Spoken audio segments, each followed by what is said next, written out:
Hey everybody, I'm doing my project on legacy students versus non-legacy students in my school at West Michigan Academy of Environmental Science. And I'm really going to be focusing on the re-enrollment and test scores, the differences that we're going to see in between the two. So just to start off real quick, we have categorized two different ways of categorizing our students in our school. One way is called legacy students, which are students have been enrolled in our school for at least 3 years or more, and non-legacy students that are students who have been enrolled in school for less than 3 years, so 2 years or less. And while I was doing our initial demographic research, I kind of rolled upon this, and a really interesting number popped up, which was 53%. 53% of the K-12 enrollment are legacy students, which means 47% of students, when these numbers were crunched last, which was 2015, 2016, 47% of our students were enrolled less than 3 years in our school. This graph shows it really well with number of students in each class, and you can see that the light blue bars are the legacy students, so students who have been in the school for 3 years or more, and the blue bars, which consist of the top parts of the each class's total, are non-legacy students. And so you can see that in kindergarten, obviously, there's a huge skew in that in terms of these are students who are just coming to our school for the first year. Some of them may have been in preschool for a year or two, and then kindergarten is their third year. That's how you see that very small sliver of legacy students down there. But you still see a significant amount of students who have been enrolled in this school for 3 years or less, which to me is really interesting, especially when we look at this next graph when it talks about length of student enrollment. The length of student enrollment is just divvied out this way of 1 year minimum up to 8 years plus. And you can see that most of the students really fall into the 1 to 3 year range. There are tons of students that we see that start at West Michigan and transition out within 3 years. Now, going back to the last graph that we just looked at, when it comes down to enrollment time, right now we're actually in the middle of our enrollment process. We begin open enrollment in just a couple days at our school. It really turns into, this really is interesting to me in the fact that if every 2 years we're losing 47% of our student population, which means even though our school has been trending upward in enrollment over the past 7 straight years, we've had to not only try to retain as many students as possible, but backfill those students each year that are leaving. So if we even it out every 2 years, 47%, we're really looking at trying to not only replenish our own level of enrollment at about a 23.5% rate, but also add upon that to be able to continue that upward trend in enrollment, which is one of our school goals, is to continue to grow enrollment wise. And so just from a numbers standpoint, I'm a very kind of relational type of person, and I like to look at the relationships of why a student may not feel like they're a good fit, or why we have these big gaps here, and this really popped out at me. But it's really hard to get data about a relational or belonging side of a student as to why they're staying or why they're not. So I also did some research in the differences of test scores in between our legacy and non-legacy students. Now, before I get too far into the slide, I do want to say that I've been working really hard at trying to get more current academic progress reports from our licensure, which is through Central Michigan University. We are a licensed charter school, and we have a license agreement and a contract with Central Michigan University, and they put out academic and performance reviews each year. And most of the data and research that I was able to get actually came from a couple of their performance reports that they put out. But unfortunately, this is kind of a twofold. One is that when I started looking at test scores, which you can see we're going to be looking at here on this slide, they only factor in legacy students. And so all the data for non-legacy students has had to look at more of a whole school approach through the Michigan Parent Portal for School Transparency, which has been really interesting to look at and compare the two. The other side of that is that it has been very frustrating for me to be able to try to get more recent publications of the academic and performance reports for our school from especially the years 2016-17, and obviously this year is not out yet, but hopefully I would love to be able to see this year's 2017-2018 school year.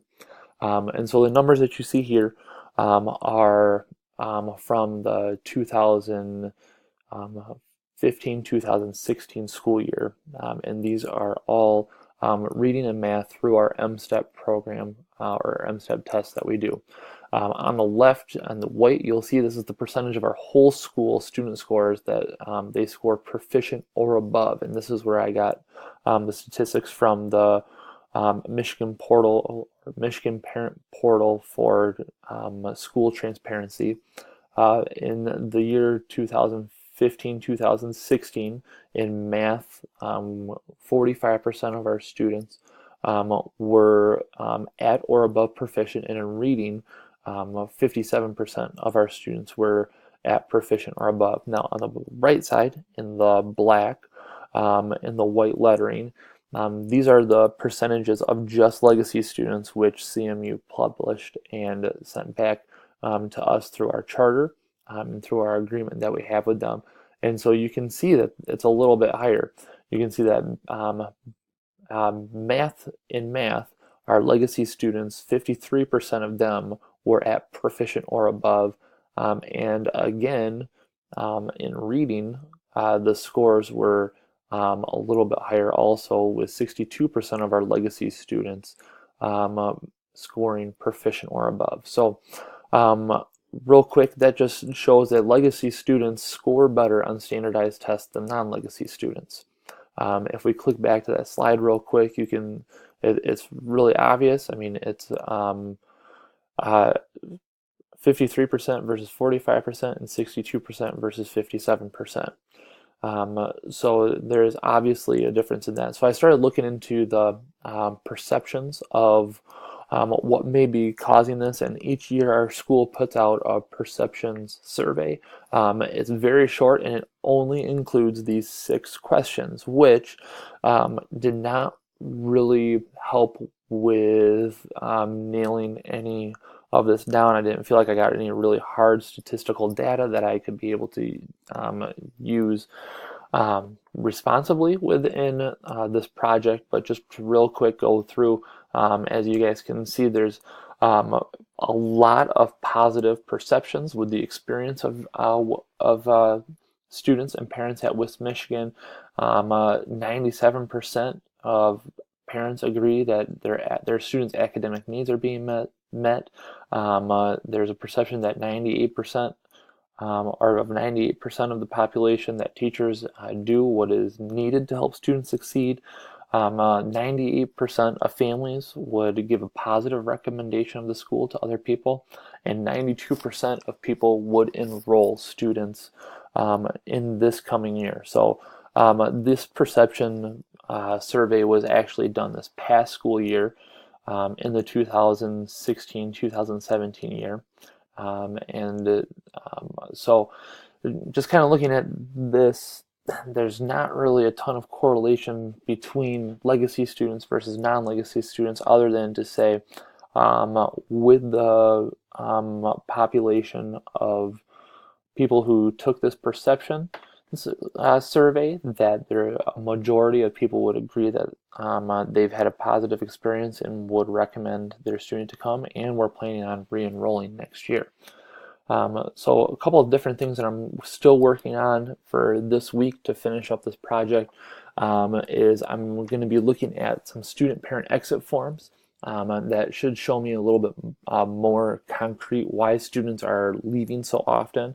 I know that we do have a lot of transient students who families are moving for jobs or for family, and some of them are up here for a couple years and then move somewhere else because they get a better job. We also have a large population of students enrolled who live in a trailer park, which is right across the street from our school, and it is pretty well known, but not blatantly stated, and I'm not sure if it'll show through the exit forms, that the goal of most of those people who come to our school is to stay in their homes for then, and then when they're able to move out, they move out, and when they move out, they're usually moving into a different school system, or they're too far away to be able to continue to come to our school. So that's what I'm going to be doing this week. But when it comes down to it, these are the two big points that I'm kind of boiling down to for the end of my project, and basically is saying that West Michigan Academy of Environmental Science needs to begin to learn why students are leaving and work on changing the culture to help students belong to the school instead of just exist. I really feel that students need to have a sense of belonging to the school, to want to stay in the school, and same thing with the parents. The parents need to have a sense of belonging in order to grow roots into that school and to be able to stay for more than 2 years. And also the second part is the school needs to focus on helping non-legacy students reach proficient goals in math and reading. It shows that they're doing a very good job of helping the legacy students being able to reach that, and some of that is culture, being able to have students be in that school system and understand what's going on day in and day out, year in and year out, does help have a positive effect on test scores, but also what can the school do to implement systems in order to help students who just enrolled to feel more welcome, to feel more safe, to feel more secure, and to help move them along a little bit quicker, or raise the bar a little bit higher for them to be able to reach those statistics. So that's what I've been working on. Let me know if you guys have any ideas or any other perspectives or any other ideas that I can implement into this.